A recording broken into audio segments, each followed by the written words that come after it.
आज 20 साल के बाद अपनी प्रजा के साथ लौट रहा था एक ऐसे महान बाप का बेटा जिसने अपने खून से लिखी थी ये कहानी, जो आज फिर से शुरू होगी। रिश्तों के बीच जब दुश्मनी ने अपने पंजे गाड़ दिए और एक सच्चे राजा को मुंह के बल गिरा दिया गया, तब जन्म लिया एक सच्चे और महान राजा ने। अपनी प्रजा के लिए डर को पीछे छोड़ाया, सिम्बा अपना कर्तव्य निभाने फिर से वापस लौट आया। सिम्बा के बीते बचपन में क्या हुआ था और आज से 20 वर्षों पहले क्यों चला गया था सिम्बा अपनी जन्मभूमि को छोड़कर। दोहराते हैं एक बार फिर से सिम्बा का बचपन और उसकी कहानी। सिम्बा के पिता बगीरा का जंगल जितना विशाल उतना ही खुशहाल था। एक बड़ी तादाद में बगीरा की प्रजा बगीरा को अपना भगवान मानती थी। जंगल का छोटा हो या बड़ा जानवर, बगीरा को देख इज्जत की निगाहों से अपना सिर नीचे झुका लिया करता था। बड़ी प्रजा और जंगल का मालिक होने के बाद भी बगीरा अकेला था, क्योंकि अब तक उसकी कोई संतान नहीं थी। बगीरा का सगा भाई कांचा बगीरा के जिंदा रहते हुए कभी जंगल पर राज नहीं कर सकता था और बगीरा बुढ़ापे की तरफ बढ़ रहा था। और फिर उसके यहाँ एक नन्हे राजकुमार ने जन्म लिया, जो था बगीरा के जंगल का नया रक्षक।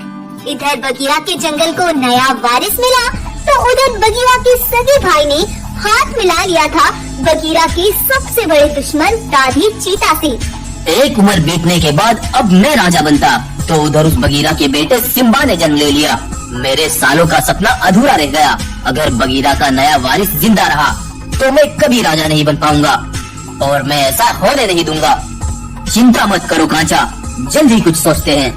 रिश्तों के बीच अब छिड़ गई थी राजगद्दी की जंग। उधर बगीरा अपने बेटे को जंगल का कर्तव्य सिखा रहा था। जहाँ तक ये रोशनी फैली है, ये सारी हुकूमत हमारी है।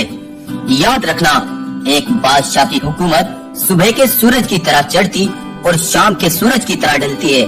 बेटा, एक दिन हमारी हुकूमत का सूरज ही ढलेगा और रोशन होगा तुम्हारी हुकूमत से। तुम्हें ये हुकूमत समझदारी से संभालनी होगी। बगीरा सिम्बा को समझाकर वापस जंगल की तरफ लौट ही रहा था कि तभी उसे एक काम याद आ गया। सिम्बा, मुझे एक बहुत जरूरी काम करना है। तुम यहाँ से सीधा गुफा पर जाना। ये कहकर बगीरा वहाँ से निकल लिया। सिम्बा गुफा की तरफ जाने लगा, लेकिन तभी उसके चचा कांचा ने उसका रास्ता रोक लिया। रुको बेटा सिम्बा, तुम्हारे पिता ने तुम्हें जंगल की पुरानी घाटी पर बुलाया है, आओ मेरे साथ। कांचा उसे बातों में फंसाकर वहाँ से लेकर चल देता है और राधे चीता के इलाके में पहुंचकर कांचा सिम्बा से कहता है, जाओ बेटा, तुम्हारे पिता यहीं पर हैं। तुम जाओ, मैं अभी आता हूँ। कांचा वहाँ से चला जाता है, लेकिन तभी वहाँ पर राधे चीता के सारे सिपाही आ जाते हैं और सिम्बा को चारों ओर से घेर लेते हैं। हट जाओ, पीछे हट जाओ, नहीं तो मैं तुम सबको मार डालूंगा। ओह, बड़ा जोश है रे तुझमें। तू तो अपने बाप से भी आगे लगता है, लेकिन अब कोई फायदा नहीं। चीता सिम्बा को मारने ही वाले थे, लेकिन तभी बगीरा पीछे से राधे चीता के सारे सिपाहियों को उधेड़ता और फेंकता हुआ अपने बेटे तक आ पहुँचा और किसी तरह अपने बेटे को उठाकर वहाँ से निकाल लाता है और फिर अपनी गुफा पर पहुंचकर वह कुछ जानवरों को इकट्ठा करता है। भाइयों, मेरे इकलौते बेटे सिम्बा को मेरे ही सगे भाई ने मेरे दुश्मन को सौंप दिया था। वो अब खुली दुश्मनी पर उतर आया, ना जाने अब वो क्या क्या करेगा। बगीरा ये बोल रहा था कि तभी बगीरा का एक सेवक बहुत घबराया हुआ आया। महाराज, कांचा और राधे ने अपने सिपाहियों के साथ हमारे जंगल पर आक्रमण कर दिया है। उनके सामने जो भी आ रहा है वो सबको मार रहे हैं और उसने हमारे सारे सिपाहियों को भी मार डाला। सुनो भाइयों, कांचा और राधे की सेना बहुत बड़ी है और मैं अब इतना ताकतवर नहीं कि उनका सामना कर पाऊँ। इसीलिए तुम मेरे बेटे सिम्बा को लेकर यहाँ से बहुत दूर चले जाओ। तब बगीरा ने कुछ जानवरों को सिम्बा के साथ भेज दिया था और तभी वहाँ पर कांचा अपने सिपाहियों के साथ बगीरा की गुफा पर पहुँचा। साथियों, घेर लो इस बगीरा को और जंजीरों में जकड़ लो और ले जाकर सुनसान घाटी के अंदर फेंक दो। अब ये राजगद्दी मेरी हुई। तब कांचा के सिपाही बगीरा को पकड़कर ले जाते हैं और कांचा जानवरों को बुलाकर सिंहासन पर चढ़कर कहता है, सिम्बा बगीरा नहीं रहे, अब मैं ही तुम्हारा महाराजा हूँ। ये सुनकर जानवरों के चेहरों पर उदासी और दुख छा गया और अब सभी जानवर दुख और डर के साथ ही जीने लगे, क्योंकि अब काचा का खौफ जंगल में तेजी से दौड़ रहा था। जब वो जहाँ चाहता जानवरों को मार कर खा जाता। अब जैसे पूरा जंगल बदल सा गया था। उधर समय बीतता गया और सिम्बा उन्हीं जानवरों के बीच रहता हुआ जवान हो गया।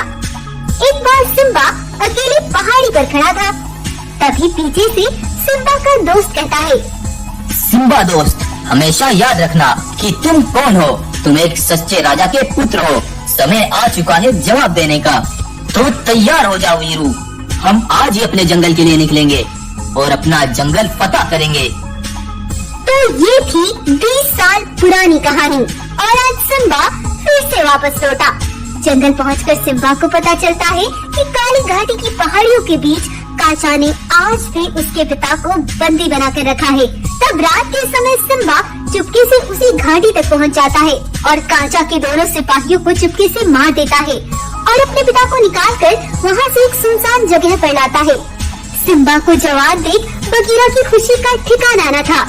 मुझे मालूम था मेरा महान योद्धा सिम्बा जरूर आएगा। पिताजी, जरूरी काम अभी बाकी है। मुझे बताओ वो कांचा कहाँ मिलेगा? तब बगीरा ने सिम्बा को एक प्लान बताया और बोला, बेटा, अब तुम यहाँ से जाओ और मैं अपने कैद खाने में जाता हूँ। तब बगीरा और सिम्बा ने अपना रास्ता बदल दिया। अगले दिन काचा जब अपने सारे सिपाहियों के साथ टहलने के लिए निकला, तभी काचा के पास एक बाघ मानव आया और बोला, महाराज महाराज, वो बगीरा कैद से छुटकर भाग गया है और हमारे दोनों सिपाही वहाँ पर मरे पड़े हैं। जल्दी चलो महाराज। और काचा तुरंत बाघ मानव के साथ काली घाटी तक पहुँचा, लेकिन बगीरा तो वहीं था। और उधर सिम्बा ने वीर के साथ काचा के सारे सिपाहियों पर हमला बोल दिया और उन्हें जान से मार डाला। और ये प्लान बगीरा और सिम्बा ने उसी रात किया था। आओ कांचा आओ, मेरा बेटा सिम्बा वापस लौट आया है और जब तक तुम अपने जंगल लौटोगे तुम्हारा एक भी सिपाही जिंदा नहीं बच पाएगा। तुझे मैंने सालों से बचा कर रखा ताकि एक दिन तेरे बेटे के सामने तुझे मौत दे सकूं, और अब वो दिन आ गया है। तब काचा बगीरा को लेकर सिपाहियों तक पहुंचा। उसने देखा उसका एक एक सिपाही मर चुका था। तूने सिम्बा ये अच्छा नहीं किया। इसके बदले में तुझे तेरे बाप की मौत दूंगा। ये कहकर काचा अपने भाई बगीरा पर वार करने ही लगता है, लेकिन तभी वीर पीछे से काचा पर एक भाले से वार करता है और काचा का अंत कर देता है। सालों बाद बगीरा अपने बेटे को गले से लगाता है और फिर से आबाद होता है सिम्बा का जंगल। इस तरह सिम्बा ने अपनी जन्मभूमि को फिर से अपनाया और अपने जंगल को फिर से आबाद कर दिया। तो आपको ये कहानी कैसी लगी हमें कमेंट करके जरूर बताएं। फ्यूचर में इंटरेस्टिंग अमेजिंग स्टोरीज के लिए हमारे चैनल को सब्सक्राइब करें। शुक्रिया।